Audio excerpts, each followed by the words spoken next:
Welcome back, everybody, to the Baltimore Orioles franchise here on MLB The Show 21. Today we have, in my opinion, so far the most important episode of this 91-episode franchise series thus far. Games 4 and 5 of the World Series. We have to win at least one of these to stay alive. Last episode was kind of a disaster. We lost both games 2 and 3 by the scores of 10-4 and 13-11, respectively. Our offense played really well, particularly in Game 3, scoring double-digit runs, but it was not enough to stop this high-octane and high-powered Braves offense. Our pitching has been very disappointing, but our defense was really bad. 8 of the 13 runs scored in this game by Atlanta were not earned runs. They were off of errors. Had it not been for a bad throw by Adley Rutschman in the 7th inning that wasn't called for an error, then those runs wouldn't have scored. So of the 13 runs they got, only one of them was not because of bad defense. So, although the pitching didn't do themselves any favors, neither is our defense. I do have to point out that it has been fun seeing a lot of these star players really come up big time in the World Series. Luis St. John won the AL MVP, Ronald Acuna was second in the NL, and both of them have been phenomenal. However, we've also seen some other big-time players, guys like Freddie Freeman, Lenny Lang, Shane Bieber, who have all been disappointing. We saw Bieber pitch horribly in Game 2 for us, and Lenny Lang, after being dominant in the ALCS, has gone quiet in the first 3 games of the World Series, with our bullpen kind of struggling a little bit, and the offense still inconsistent, coming off a good Game 3. There are some big question marks that we have to answer here in a must-win Game 4. We do not want to go down 3-1. We did come back down 2-0 in the ALDS against the Angels earlier this season, but I think the Braves are a bigger and tougher beast than the Angels. Keep in mind the Braves won the World Series last year, so they've been there, done that, looking for the repeat. So on the road here, the Orioles know what is at stake for them over these next 2 games. They do not want Atlanta to win the World Series in Atlanta. So the Orioles know they have to win at least one of these 2 games to keep the series alive. And if they can win both games, then Baltimore will take control heading home with Game 6 and maybe Game 7 online. So we get some bad news before the game starts. Adley Rutschman sprains his knee. If this is a normal regular season game, we would hold him out. But it's the World Series. We need our best players in the game. So Adley's going to tough it out, and he's going to start at catcher. Touki Toussaint is starting for Atlanta. In just 1 postseason appearance, he's been very good. 6 innings, 1 earned run, got the win. He had a pretty rough regular season, but we'll see if that lone playoff start can carry over to this game as he starts off with Adley Rutschman, who, of course, is nursing a knee injury. But that's not going to stop him here from getting an early extra base hit into the left center gap. Looks like it should be a double. It appears Rutschman's speed and obviously his bat appear to be unaffected, which is very good. So Rutschman is now in scoring position. A huge opportunity for Nick Castellanos, who, as I said, has been Baltimore's most consistent hitter throughout the postseason. With 2 away, this one is hit high, deep into center field. It is gone! Just enough carry to go over the fence. Nick Castellanos with his 6th home run of the playoffs, and the Orioles start this one up 2-0. Both Baltimore and Atlanta have really hit the ball well early in games, which is completely the contrary of the Orioles and Astros in the ALCS, where they really struggled to do well early. The lefty Kris Bubic is starting for the Orioles. He's been their top-of-the-line, trustworthy ace that they have needed in the postseason with Shane Bieber's struggles. As with 1 away, Freddie Freeman hits it into left center field for a single. After getting shut out in Game 1 of the World Series, the Braves have had back-to-back games with double-digit runs. You have to hope the pitches are going to be a little bit more focused. Same on defense, but not really on that play. Jalen Miller had an opportunity to turn 2, but instead the ball ran right by him. And now there's 2-1 with 1 away, and a big opportunity for Marcell Ozuna to capitalize off of the Orioles' mistake. But it doesn't look like that's going to happen as he flies this one into left, caught by St. John. So the Orioles do get out of the inning, despite the bad play by Jalen Miller, but it still ends up being costly. Kris Bubic had to throw an extra 18 pitches to the next 2 batters because Jalen Miller could not field it cleanly for a double play. So that's like an extra innings of work on Bubic's arm. Speaking of Jalen Miller, he's going to try to make up for his mistake in the 2nd inning, and I suppose he does, singling with 2 away into right field. So now the Orioles have a runner aboard. And that'll bring up the pitcher, Kris Bubic. He doesn't really have much of the bat, but He rips this one up the middle for a single. Maybe not the guy you'd expect to get the base hit. Baltimore's lineup now has 5 hits, and they've only gone through once, which is pretty impressive as the Braves manager going to have a conversation with his pitcher, Toussaint. That'll bring up Elliot Ramos hitting the leadoff today as he pops this one into shallow right, caught by Freddie Freeman. So the Orioles do get a couple runners on. They don't score anybody, and it remains 2-0. Not a great start, though, for Toussaint. He has certainly struggled early. Austin Riley leads off the bottom of the second. He goes down on the 90-mile-an-hour fastball. Chris Bubic isn't an overpowering pitcher. He doesn't have any major strengths, but he's just super reliable and well-rounded as he gets Ozzie Albies, the very next batter, to go down on the changeup, swinging a little bit too early on that pitch. Going to try to get the hat trick here with Alex Jackson, and that he does. Jackson goes down to the high and inside fastball. Good second inning for Chris Bubic as the Orioles lead this game 2-0. Louis St. John is up here in the third. He's gotten a home run in each of the first 3 games in the World Series. This one stays in the ballpark, but it looks like it'll go for extras. St. John on his horse, sliding into second with one away for a double. And now the Orioles have a runner in scoring position, one of their faster runners in St. John. That'll bring up Nick Castellanos for 1-2. Big swing and a miss. Although Touki Toussaint isn't known for his consistency, he's great when it comes to striking out batters. He throws very hard. And that'll bring up Lenny Lynn, who has not performed well throughout the World Series. Going to try to change that here on this at-bat. Weakly grounded, but it gets past the second baseman, Albies. St. John rounds third, heads home. The throw is not in time. So it's an RBI single for Lenny Lane, and the Orioles take a 3-0 lead. A good start here in Game 4 for the Orioles. They needed to set the tone on both offense and defense/pitching, and that they've done, as Bubic gets another strikeout, this time on Dansby Swanson. Freddie Freeman is now up. Count is 3-1. This one is hit hard to second. Miller dives on it. He probably didn't need to. He could have just scooped it up, I think. Would have been a tough play, but I think he could have done it. So another defensive blunder from Jalen Miller, and the Braves are going to capitalize this time. Ronald Acuna goes deep into left field, and this game just got real interesting. Acuna with his 6th home run in the playoffs, 5 of which have come in the World Series. He went deep twice in Game 2. He went deep twice in Game 3, and now he has one in Game 4. I think it's safe to say Ronald Acuna is not human. In the bottom of the 4th now, still 3-2, Austin Riley gets an infield single that deflects off of Chris Bubic's leg. He's a little bit shaken up, but this is the World Series. No time for sissies. He is going to stick it out in the game. Him and Rutschman now nursing some injuries, but they're going to stay in for a little while as he gets Alex Jackson to go down looking on the curveball.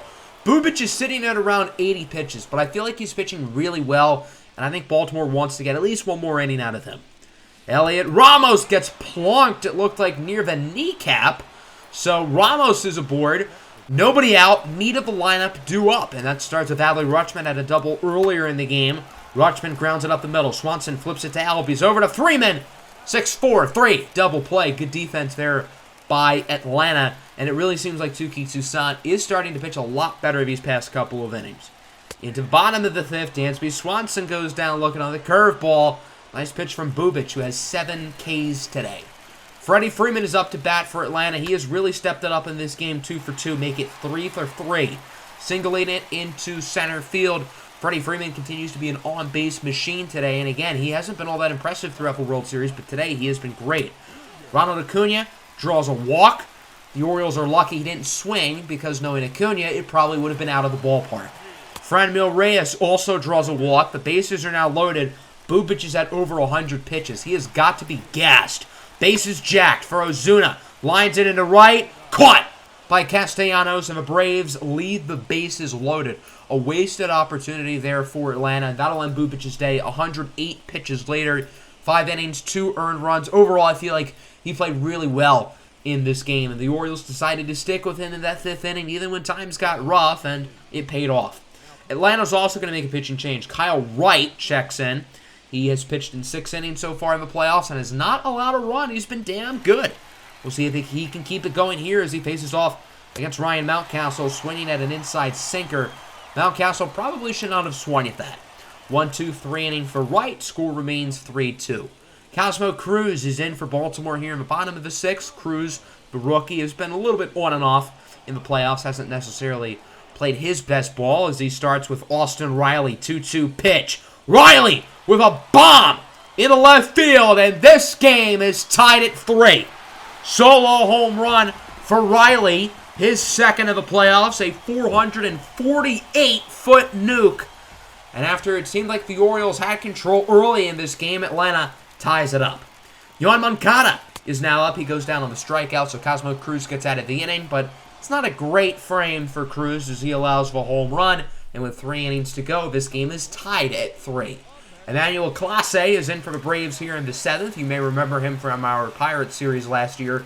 He was an absolute beast for Pittsburgh, helping them win a World Series back in Season 5. The Orioles trying to win their first World Series in this franchise in Year 5 as well.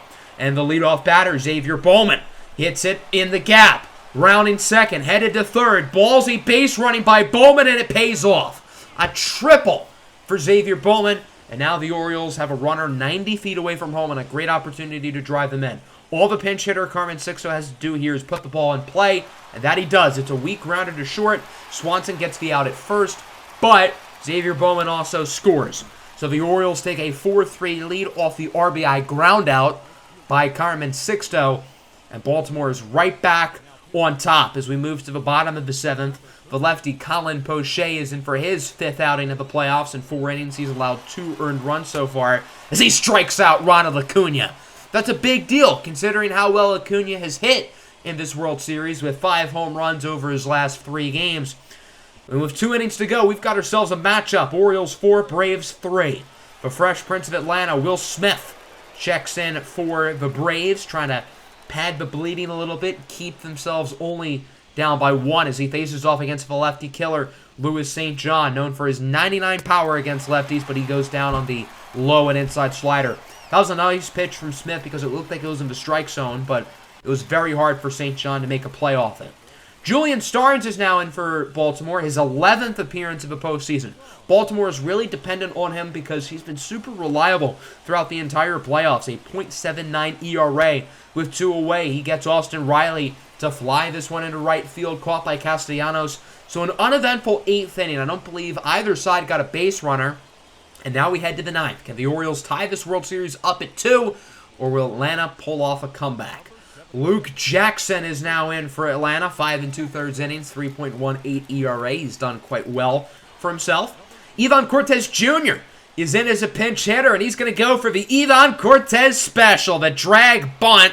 Riley cannot make the barehanded play. The throw probably would not have been timed anyway. So the speedster, Ivan Cortez Jr., is now aboard.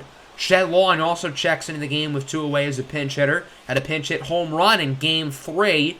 This one looks like it could go far, but not deep enough. It goes to about the warning track, maybe a little bit shy, caught by Acuna.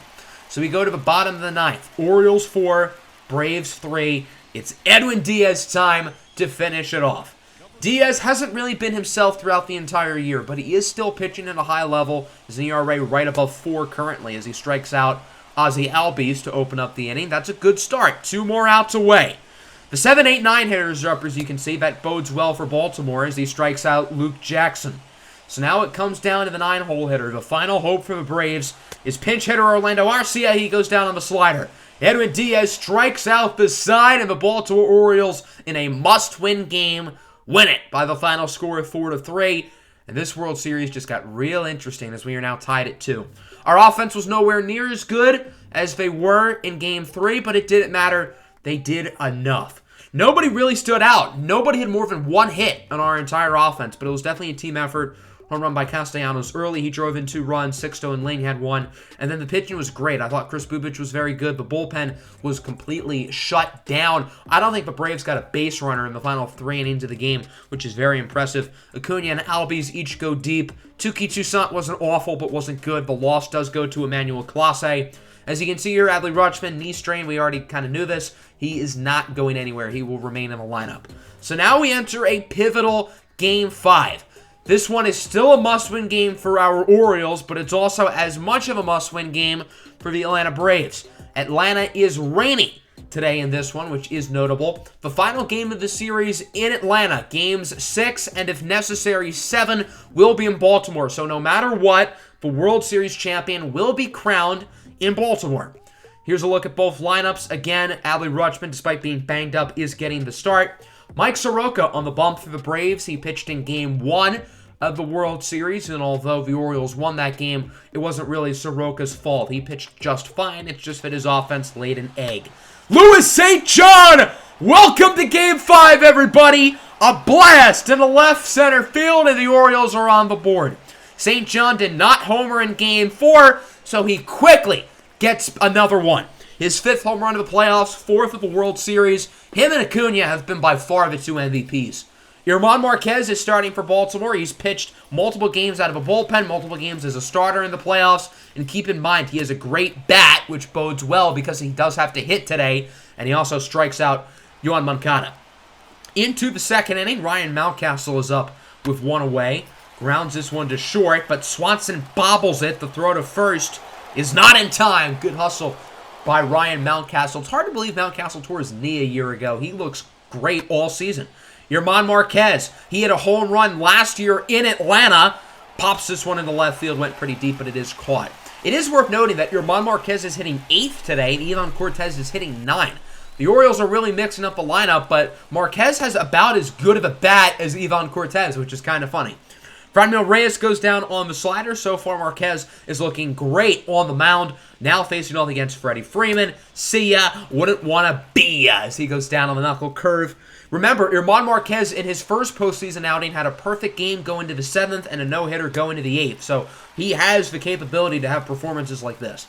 Lenny Lane goes down on the changeup. Quick 3rd inning for Mike Soroka, who also has been very good. Only 1 hit combined for both teams. That was the Louis St. John home run. Ozzie Albies goes down on the slider. Another strikeout for Marquez, his 4th. Marquez isn't really much of a strikeout guy either, which is kind of the crazy part about this. JT Realmuto singles it into center. Realmuto did not play in Game 4 and has really struggled throughout the playoffs, but he does give Atlanta their first base runner of the game, ending German Marquez's perfecto. Mike Soroka lays down the bunt. Lenny Lane throws it to second. Not in time. Everybody's safe. What Lane should have done was he should have tagged the base or Soroka to get the force out, make there be 2 away, but instead there's only 1 out. Dansby Swanson looked like he swung before the pitch was thrown. Another K for Marquez, his 5th, and Baltimore would get out of that inning as we move to the 4th. Louis St. John grounds it into right field for a single. The Orioles with their 2nd base hit of the game. Louis St. John individually with his 2nd base hit of the game. Even if St. John did not play as an MVP level in the postseason, he has definitely played it as an MVP in the World Series. The rest of this team has really struggled on offense today, though. Elliot Ramos does get that one to drop, however. St. John assumed it was going to be caught, so he waited at first the entire time, but he is safe at second. So for the first time today, there are multiple runners on base. A big opportunity for Ryan Mountcastle to do some damage. This one is hit nicely into right, caught by Reyes, but the Orioles were sending their runners. Elliot Ramos is out, going back to first, and it's a double play. I don't know if Baltimore thought there was 2 outs. I don't know if they assumed Franmil Reyes wasn't going to catch it. I know he's not the most athletic, but still, bad blunder. Let's go to the bottom of the 5th inning now. Still remains 1-0.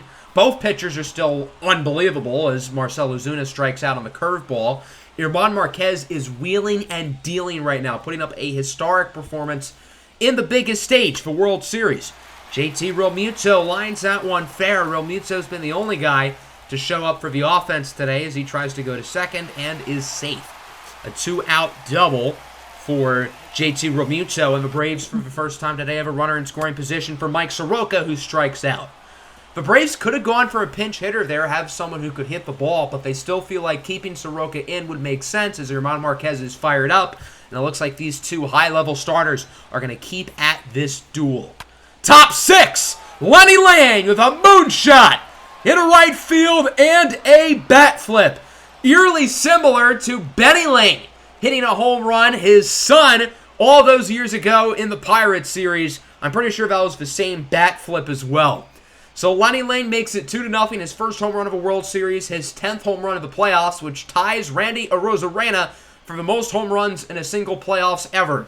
And Arozarena had an extended playoffs to do it. So with the current format, Lenny Lane has more home runs in the playoffs than anybody ever. Elliot Ramos trying to keep up the fun as he's going to single it into right field. So now the Orioles have themselves another base runner. Elliot Ramos continuing to hit the ball fairly well the past, I would say, 6 or 7 games or so.